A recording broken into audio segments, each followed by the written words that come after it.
Hello my friends and welcome back. Thank you very much for being with me again today. You've been playing cowboys and Indians in my neighborhood for some time now. Well, now it's time for me to start playing cowboys and Indians in your neighborhood. And you won't like it a bit. What am I talking about? Russia will participate in war games in Venezuela. You know where Venezuela is?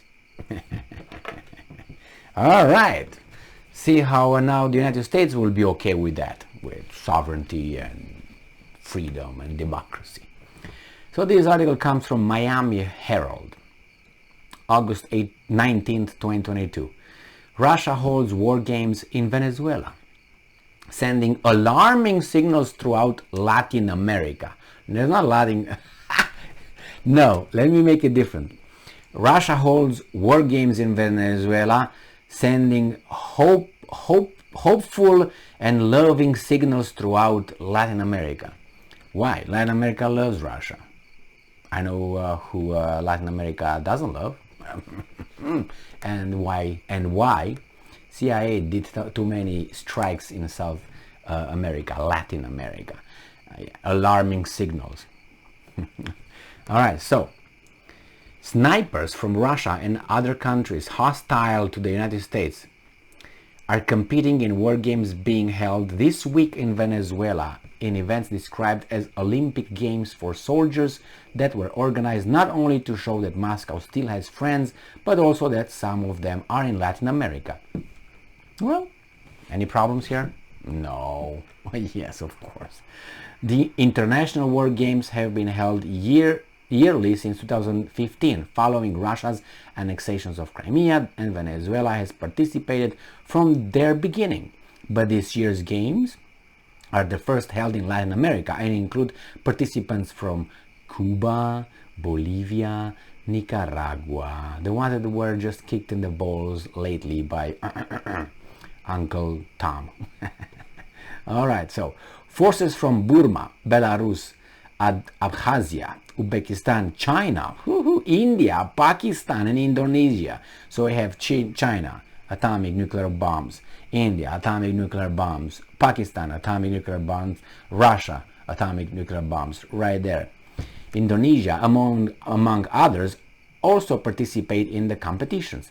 These are nations that, let's see how bad the nations are, that quote-unquote daily condemn imperialist aggression against the peoples. Venezuelan Defense Minister Vladimir Padrino Lopez declared as he inaugurated the games on Monday. All right, there's gonna be some ideological propaganda everywhere, so we just have it.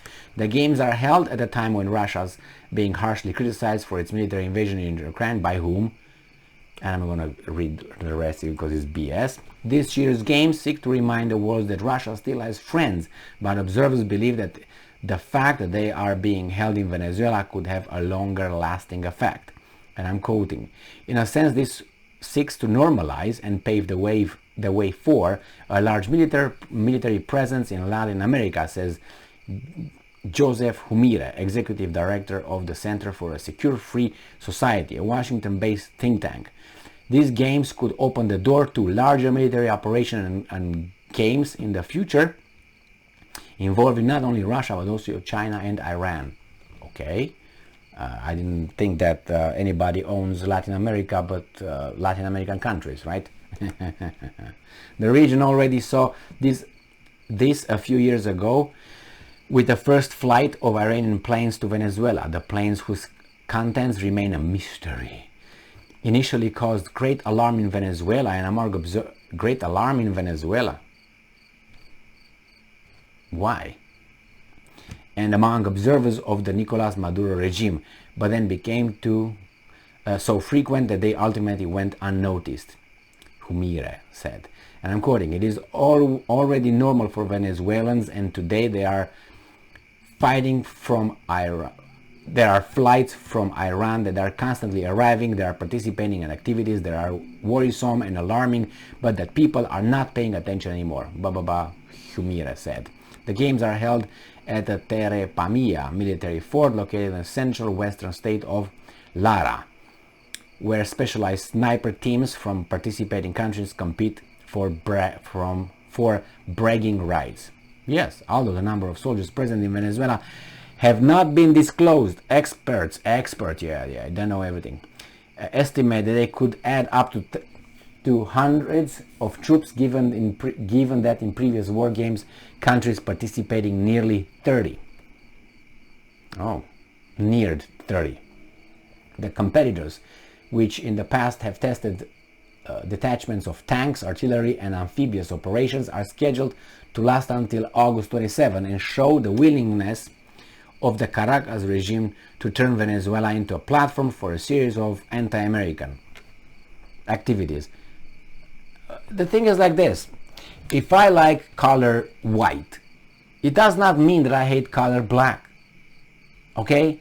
So if I like a painter, all right, let's say, I don't know, I like Ivazovsky, that's a Russian painter, okay, or Shishkin, let's say Shishkin, Russian painter.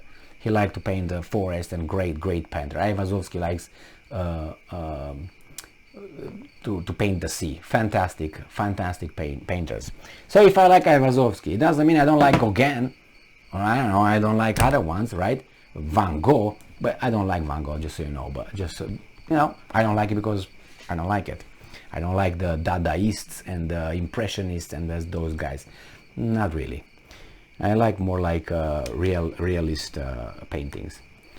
So we have here that this guy said that there are willingness of Caracas regime to turn Venezuela into a platform for a series of anti-American activities. Doesn't have anything to do with you guys. Whatever, but if you're paranoid and you're how do you call it, narcissistic, you think everything is about you, and should be, because you stuck your nose in everywhere. So you left marks everywhere that you you tend to forget, but the people who have to start over and over and over, and their countries back, they will not forget that. Venezuela wanted to host these games, wanted to be one of the organizers and host this party, and the host of other anti-American activities, Ellis said. I have a feeling. All right, Venezuela's relationship with Russia is already extensive, and the games seek to expand it further, added retired Venezuelan National Guard Colonel Isidro Perez Villalobos. Wolf.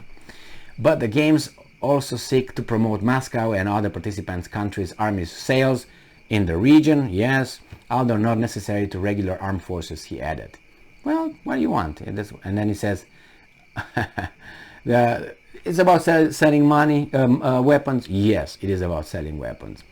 In a certain way, the games also highlight Maduro's diplomatic games with the United States, which on hand shows his willingness to participate in talks with Washington. So in a certain way, the games also highlight Maduro's diplomatic game with the United States, which on one hand shows his willingness to participate in talks with Washington to improve relations while seeking to strengthen his relations with Moscow. Yeah, they try to do that. We have here that in the United States they downplayed Russia's presence in Venezuela, but they are everywhere in the country, said Perez Villalobos. They are arms suppliers, they are oil and economic partners, they are political allies, and now they sponsor military competitions. By holding these games in Venezuela, he said, Villalobos, Russia is telling the United States, I can also come to your backyard. You want to get into the Baltic country, in Ukraine, and in the geo-historical space of Russia? Well, I also get in your spaces. Which is true. If you do something, that's just reciprocity. You do this, I do that. If you like, I'm not going to cite the Bible now, but don't do unto others what you don't like to be done unto you, or something like that. You know what I mean? So don't hurt someone if you don't want to be hurt back, basically. All right, so that's very interesting, very interesting. As I'm saying, as I said many times before, I'm waiting for Russia to deploy certain little rockets over there, defensive rockets against, the Martians, as the Americans placed in Romania and Poland against Iran. for Europe. Yes. So the Russians will probably put in Venezuela and somewhere in the area. And as I said, for the Martians, if the Martians comes from that area, they can, defend the United States as well. Thank you very much for being with me again today. Stay strong, stay smart, look for the truth, and be just.